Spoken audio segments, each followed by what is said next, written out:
All right, good morning, everybody. Hope everybody's doing well. This is our last true class discussion. We're going to do that review on Wednesday for the interactions, but this is our last real one for this class as far as anatomy goes and all. And this week is kind of a hit or miss on some special exams that get done radiographically. And we'll go ahead and start off with the bone development, or what we know as a bone age exam. And the information for that, I'm sure you already know this, but that can be found on 619 in your bond tracker. I'm going to go ahead and grab some bone age images here. So the reason why bone age exams are done is basically to determine if the child is developing at a normal rate. So a child can develop faster than normal or slower than normal. Typically, the reason why they would do a bone age would be more because of a slower or a retarded growth in a child. So generally, what is done is the left hand done the PA. That's all that's necessary for the bone age study. And basically, what you're looking at is the areas of the growth plate. So you're looking at the epiphysis and all, and looking to see that it's normal for that particular age. So RADs have special charts and books that they use to determine this. So I just brought in some different images for you to see what the bone age looked like at different ages. And this one started at the age of 10 and went through 18. And there will be some differences from male to female because this is the main reason why men tend to be taller than females, is that their epiphyseal plates do not close until they reach the age of 25, where it's more normal for a female's growth plates to close around the age of 18. So females have a shorter growth period than males do, which again that tends to make us shorter in stature. Not always, we know, but just typically. So if you follow along here, you can see the differences in the bones and where you're seeing growth plates still in existence and everything. And I just thought they were some decent images to compare. Obviously, that's not something that we have to determine. And again, the RADs use specific charts to determine if a child is growing according to schedule, or their bone age matches their numeric age. Okay, so what's important for us through your reading would be recognizing your primary centers for growth, the diaphysis, and secondary center, the epiphysis, and the cartilage, the epiphyseal plate. That there's your important terms for this particular section. Questions on bone age? Have any of you guys done bone age exams?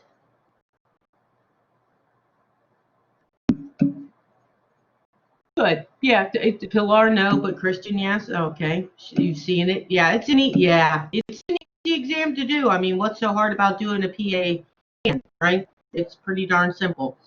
So again, and the comparison and all is nothing that we have anything to do. We just have to actually take a good image so that it can be compared.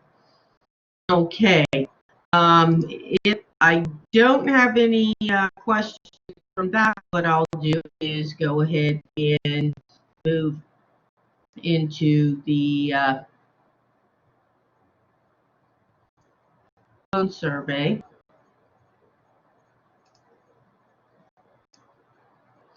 All right. So hopefully some of you guys at least have seen a bone survey. This has changed a whole lot throughout the years. When I first started as a technologist, a bone survey included 26 individual films. A bone survey at this point typically includes 14 different images, and they are listed on page 620 in Bontrager. So it's important that you recognize this. This exam in young children is typically used for exposing or ruling out non-accidental trauma, which is our politically correct way of saying child abuse. Okay, so, and again, here, what we're doing is an AP and a lateral skull. It will probably be one of the easiest ways for you guys to get a skull x-ray, would be doing the AP and lateral for a bone survey. We include the lateral cervical and lateral lumbar, okay? We do an AP chest and a lateral chest, and then right and left obliques of the thorax, because rib fractures are common, and a lot of times they'll find heel fracture with those views. Then we have the humerus, we have our forearms, pelvis, femurs, lower legs, hands, and feet. Those are the typical images that you do now. And notice on those, that is on page 620, Eric. So if you notice on those, this is a younger child that the exam's being done on. Most commonly, we see abuse occurring in children 3 years and younger. And the highest number is in children of the age of 1 or below. And if you think about it and their ability to communicate, these are individuals that are not able to communicate real well, and a lot of times are not exposed to people outside their family, so it's very hard for them to get any help for their abuse. So hopefully that makes sense in why we actually do the bone surveys. Bone surveys can be used for bone mets as well. That would be more in your adult patients that would be used, but bone surveys can be performed for the same reason. And does anybody remember what the pathology is that results in multiple fractures that have nothing to do with child abuse but can be mistaken for child abuse?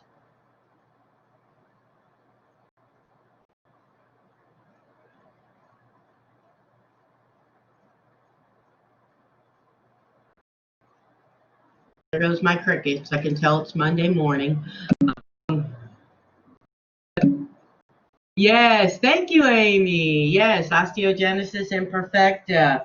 Um, and typically, osteogenesis imperfecta can be found if a child goes through the normal birthing process. The normal birthing process will result in multiple fractures to the baby. So they start to notice this, the outward bruising and stuff like that, then they can actually diagnose it very young, very early on. But if they don't, then a lot of times what they mistake for child abuse would be that osteogenesis imperfecta. So it's important to have that condition ruled out. Okay, do we have any questions on bone surveys? Has anybody done a bone survey? That's a good way to get a lot of exams out of the way.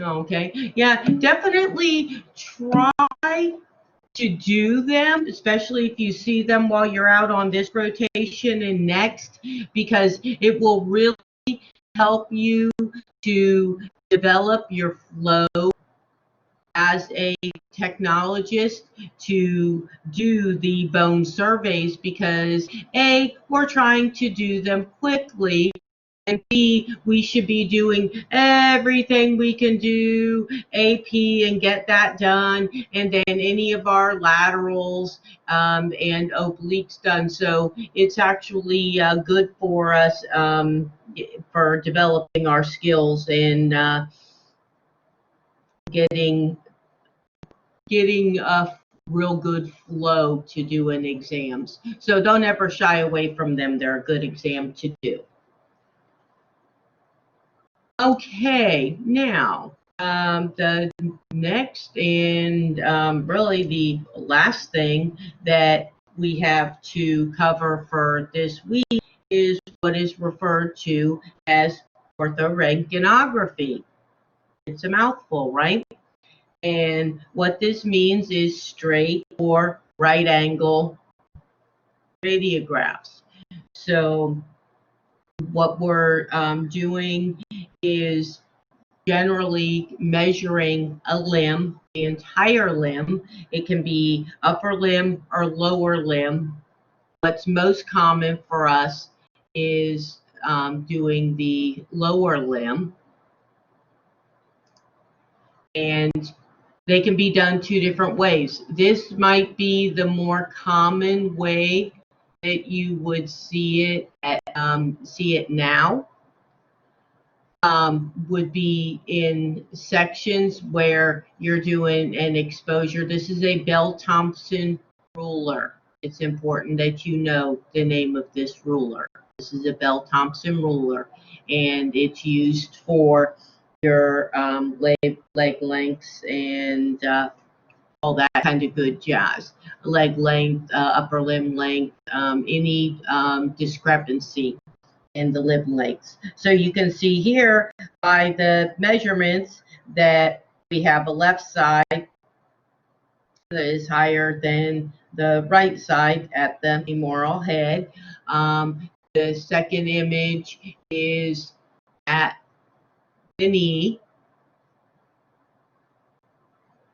And these should include the full knee. It's just these images weren't the perfect ones, but these are typically the ones you guys will see where you're doing three different images, one of each of the joints, and you have to make, and you're doing it bilaterally, you have to make sure that the patient doesn't move in between, okay? Because obviously that could cause a discrepancy, and you wouldn't want to see that. The other version is the full legs here, and then you see the ruler, and you can see where they're looking at the individual levels. When you're doing the full leg length like this as a full exam, then what you're doing is you're usually using a Scully board to do this. So in the old days, that was, we had 36-inch film that we used, and the IR was 36 inches long, and you would do this on that Scully film and using the Scully cassette, and you would have to flip it upside down because the hips are, that area of the hip is thicker than the area of the ankle. So if you left it oriented the same as you would for a Scully exam, you would underpenetrate the hips and overpenetrate at the level of the ankles. So, and again, your Bell-Thompson ruler, when you're doing bilaterals, that Bell-Thompson ruler sits in the center between the two legs. This is the leg length one. I didn't find any good images for the upper limb, but upper limb isn't as common to be done. But if you were doing an upper limb, you would do shoulder through wrist. So it would either be the full limb, or it would be that one where you're just doing shoulder, elbow, wrist, just like you did in leg length where you did hip, knee, and ankle. Everybody get that so far? That can also be used when, and you guys may see it more frequently in orthopedic center, where they are getting ready to put a prosthesis in. So it can be done preoperatively to assess the length of the prosthesis that they want to use, and then it can be done after the surgery to again show assess the length and make sure that the limb length is the same, so it doesn't cause problems with walking. And again, this is covered from 725 to 728 in Bontrager. This one again, you can see we've got somebody who is legged, and you can see the shift to the outside, to the lateral aspect with the knees instead of that typical normal alignment that we see. So that produces the overall height of the limb versus the total length of the limb.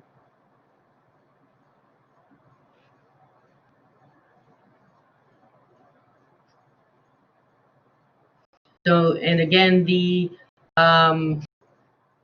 true name is orthoroentgenography.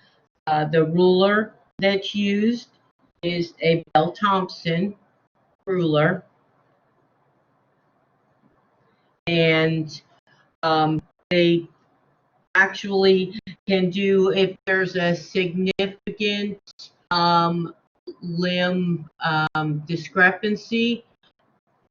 They used it, I don't know if you guys are old enough to have seen where they did kind of a stacked shoe to even out the length of the limbs, because obviously it has a huge impact on that person's gait and their ability to walk and run and avoid injury, because it's putting a lot of pressure on the pelvis and a twisting or a tilting of the pelvis. There is surgery that can be done. It's a limb shortening surgery, and that's referred to as epiphysiodesis. And what they do basically is causes a premature fusion of the epiphysis, and so that would cause the longer limb to slow its growth or stop its growth. So And that's the surgery that can be done to correct that. But oftentimes our limbs are not, just like one side of our body is not the exact same. We're more asymmetrical than symmetrical. So having different length limbs is not an anomaly, it's more the norm. Having a large discrepancy between one side and the other presents a lot of problems for the individuals that have that problem, much more so leg length than upper limb measurements. But the leg length for as far as walking and having an appropriate gait and all, very important, and it can cause a lot of back problems and stuff for those patients. A lot of sciatic pain can result from it. So a lot of different problems that will accompany having a large discrepancy in limb length. Questions for me on the leg length?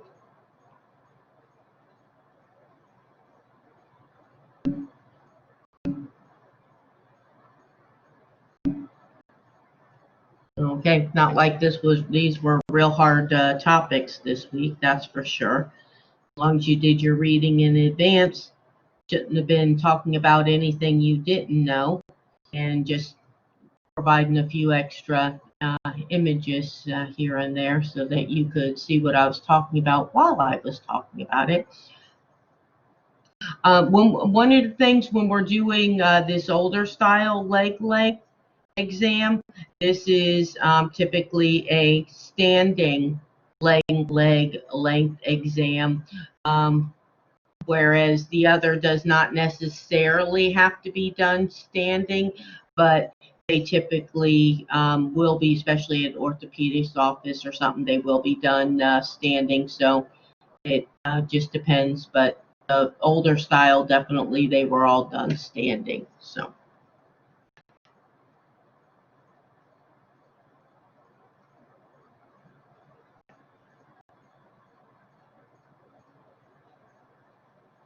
All right. Well, if I do not have questions, then I will let you guys go and get to work on all your last week work. If you haven't watched your videos yet, get to those videos because I have videos on all these topics. So get to them, make sure you're good on that. If you have, you still have your rad reviews for this week.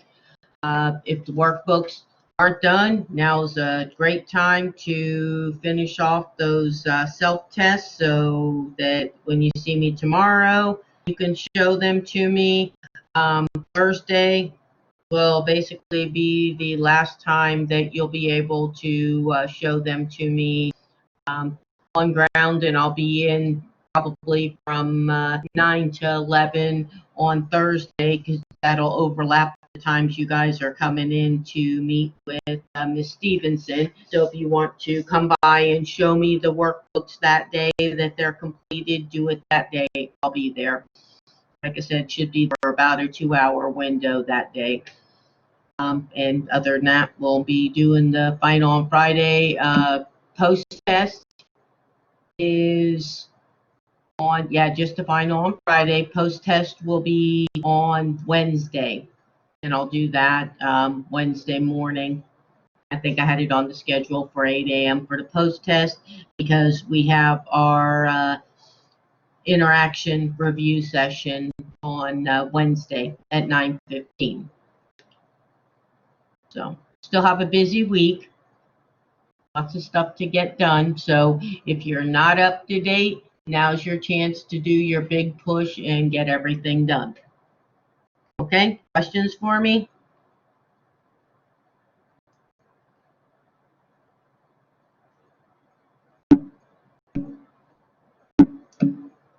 Okay, all right, and make sure you're going to have those rad reviews done and ready to turn in to me before 8 a.m. on Friday, okay? We don't have all day on Friday for that. Okay, well, then I will close now and let you get to work. Don't forget to answer your discussion questions if you haven't already. Okay? All right. I thank you, and I will see you tomorrow morning, bright and early, or on schedule if you're a later one. See you tomorrow.